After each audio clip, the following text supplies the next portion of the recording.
नमस्कार साथियों और स्वागत है आप सभी का कंप्यूटरलॉजी एकेडमी में। तो कंप्यूटरलॉजी एकेडमी आज आप लोगों के लिए एक बहुत ही महत्वपूर्ण जानकारी लेकर आया है जेपीएससी के संबंध में। जैसा कि आप सभी लोग जानते थे कि जेपीएससी में नियमावली और नियमों को लेकर बहुत ही विसंगतियां थी, बहुत ही विवाद था, बहुत सारी चीज़ें हो रही थी। कुछ लोगों को कट ऑफ का नेचर नहीं समझ में आ रहा था, कुछ लोगों को एज लिमिट जो उम्र की सीमा है वो कैसे तय करें, कैसे कैलकुलेट करें, क्या होता है नहीं होता है, चीज़ें समझ में नहीं आ रही थी। बहुत सारे विवाद थे जिसके कारण कि सरकार को, जेपीएससी को, सबको वाद विवाद झेलना पड़ रहा था। और ऐसे में ही अभी क्या हुआ है कि आयु की सीमा कैसे रहेगी, कितनी रहेगी, कैसे उसको कैलकुलेट करना है, आरक्षण कितना रहेगा, किसको कितना आरक्षण मिलेगा, ये सारी चीज़ें हैं। फिर भाषा के पेपर में जो पिछली बार हुआ था एक एग्जाम में कि भाषा के पेपर के मार्क्स भी, नंबर भी जोड़ दिए गए थे, बाद में हटाया गया था, तो उस पर भी बहुत विवाद हुआ था। तो उसका क्या होगा या चयन का अनुपात क्या रहेगा, इन सारी चीज़ों के बारे में एक कमेटी गठित की गई थी। कमेटी ने इस पे ऊपर रिपोर्ट, अपनी प्रतिवेदन जो रिपोर्ट है वो दे दी है।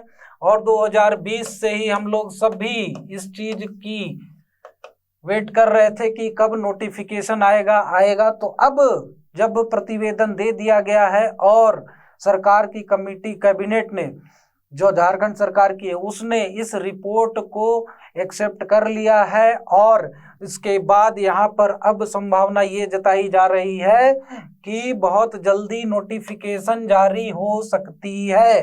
ठीक है, तो एल ख्यांगते समिति ने अपनी रिपोर्ट, अपना प्रतिवेदन सरकार को दे दिया। प्रतिवेदन में बहुत सारे नियमों में बदलाव किए गए हैं। क्या क्या बदलाव है आइए वो देखते हैं एक एक करके। तो सबसे पहले आयु। तो आयु में विसंगति ये थी कि नोटिफिकेशन हर साल निकलता नहीं है, तो उसके कारण आयु सीमा कैसे तय की जाए, कितनी तय की जाए, ये बहुत बड़ा समस्या था। तो क्या हुआ, अब देखिए न्यूनतम आयु 21 वर्ष कर दी गई है, जो कि पहले भी थी वैसे ही है, इसमें कोई बदलाव नहीं हुआ है।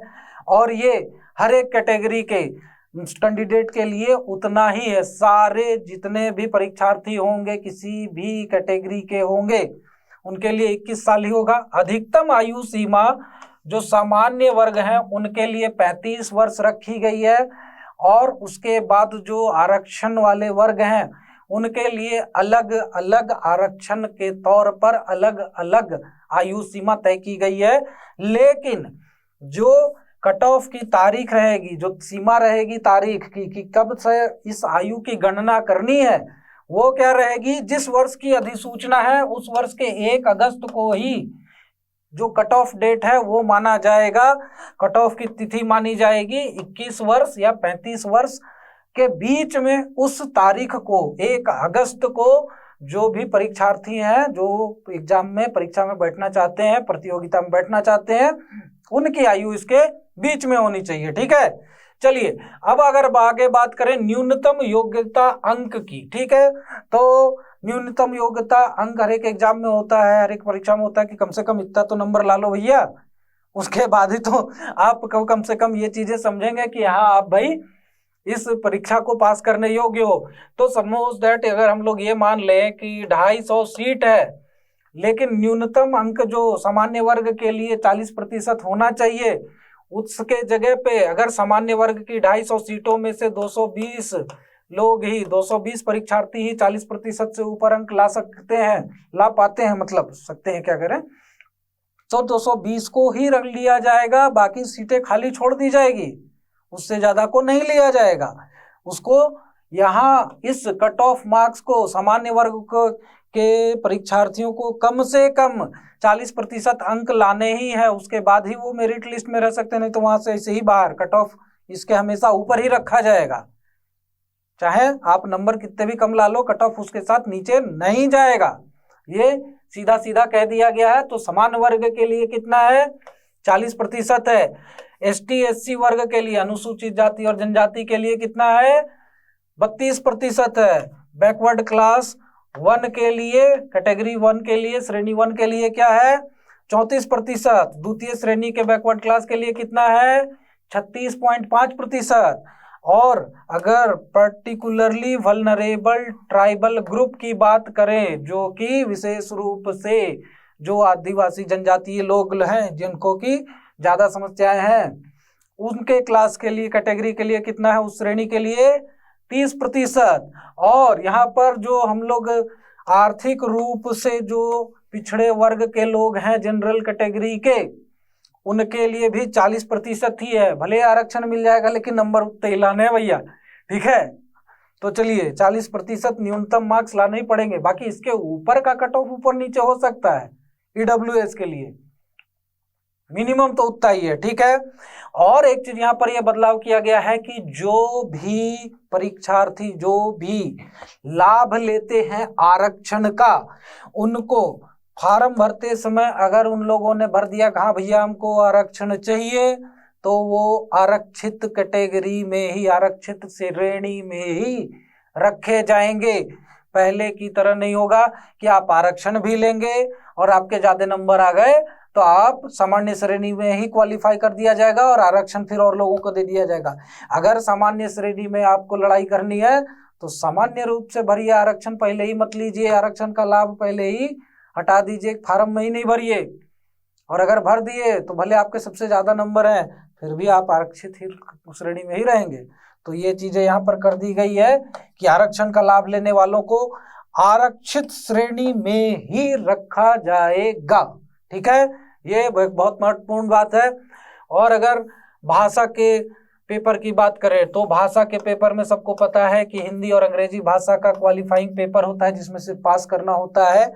100 नंबर का पेपर होता है। 100 नंबर में से 50 हिंदी के होते हैं, 50 अंग्रेजी के होते हैं, और कुल मिलाकर 30 नंबर लाने होते हैं 100 में से। चाहे आप वो हिंदी से ले आए, अंग्रेजी से ले आए या दोनों मिला के ले आए, उससे आयोग को कोई फर्क नहीं पड़ता है कि आपने कैसे लाया, 30 नंबर लाना है। और एक बार ये विवाद हो गया था कि भाषा के जो नंबर हैं वो भी मेरिट लिस्ट में जोड़ दिया गया था, तो इस बार ये चीज कर दिया गया है कि मेरिट सूची में इसको शामिल नहीं किया जाएगा, पहले ही क्लियर कर दिया गया है। मेरिट सूची जो बनेगा वो 5 सब्जेक्ट को मिलाकर 950 नंबर का ही बनेगा, ठीक है। 150 नंबर का जो वैकल्पिक लैंग्वेज भाषा पेपर होता है वो, और बाकी 200 नंबर के 4 जीएस, कुल मिला के 950 नंबर। उसके बाद उसमें इस भाषा के मार्क्स, अंक नहीं जोड़े जाएंगे, ठीक है। तो ये क्लियरिटी आ गई है। अब अगर चयन के अनुपात की बात करें कि किस अनुपात में चयन किया जाएगा, यानी कि मान लिए कि अगर 100 के मतलब 200 वैकेंसी आई है, ठीक है, 200 वैकेंसी अगर है, जो अपना नोटिफिकेशन आया है जेपीएससी का, सपोज दैट, तो योग्यता के आधार पर पहले तो यहाँ पर मेरिट लिस्ट बनाई जाएगी। सबसे पहले मान लीजिए 2, 4, 10 लाख जितने भी कैंडिडेट है वो दे दिए प्रीलिम्स का एग्जाम, उसमें अपीयर हो गए, लेकिन ऐसा नहीं है कि उसमें इतना प्रतिशत से ऊपर जितने लोग लाए हैं सबको मेंस देने मिलेगा, वो चीजें नहीं होगी।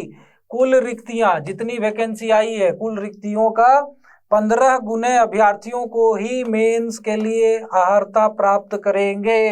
यानी कि अगर 200 वैकेंसी आई है तो 15 गुना यानी 3000 अभ्यर्थी ही मेंस के एग्जाम में बैठ पाएंगे, चाहे वहां पर कितने भी लोग प्रीलिम्स का एग्जाम क्यों न दिए, उससे कोई मतलब नहीं है आयोग को, ठीक है।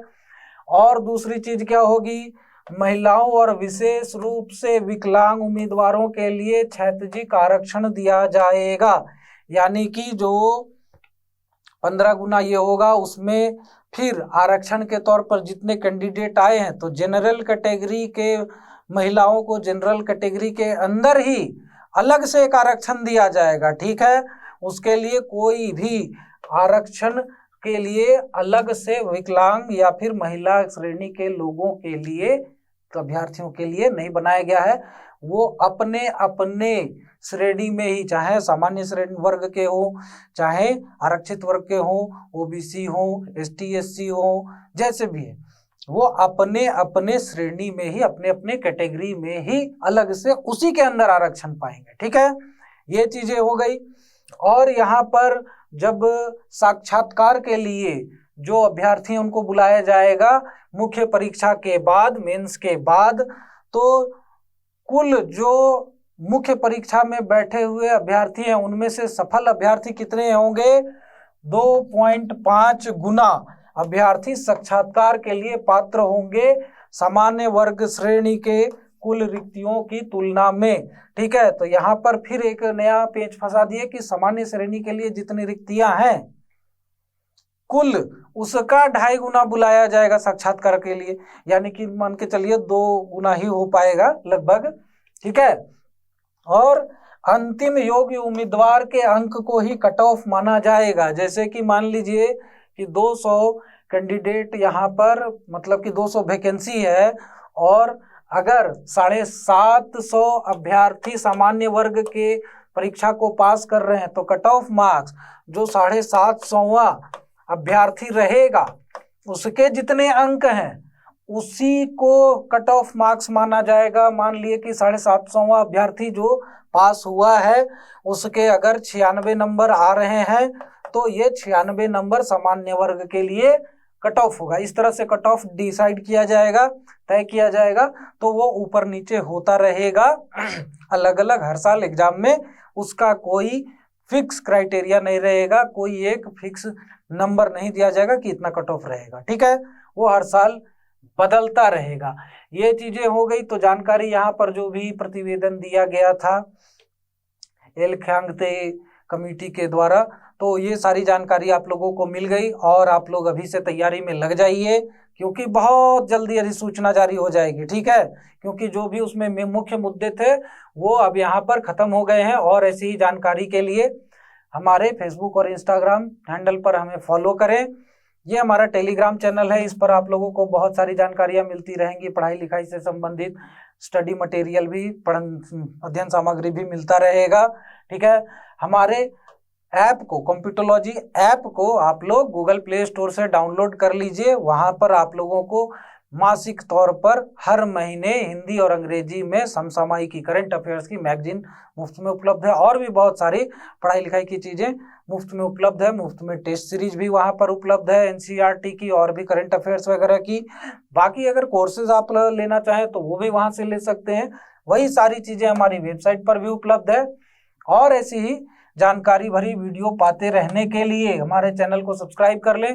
और सब्सक्राइब करने से सिर्फ काफ़ी होगा नहीं, तो चैनल को सब्सक्राइब करने के साथ साथ बेल आइकन भी दबा दें ताकि जब भी हम नई वीडियोस डालें तो उसकी जानकारी त्वरित रूप से आप लोगों तक पहुंचती रहे। तो यहाँ पर हम समाप्त करते हैं। धन्यवाद।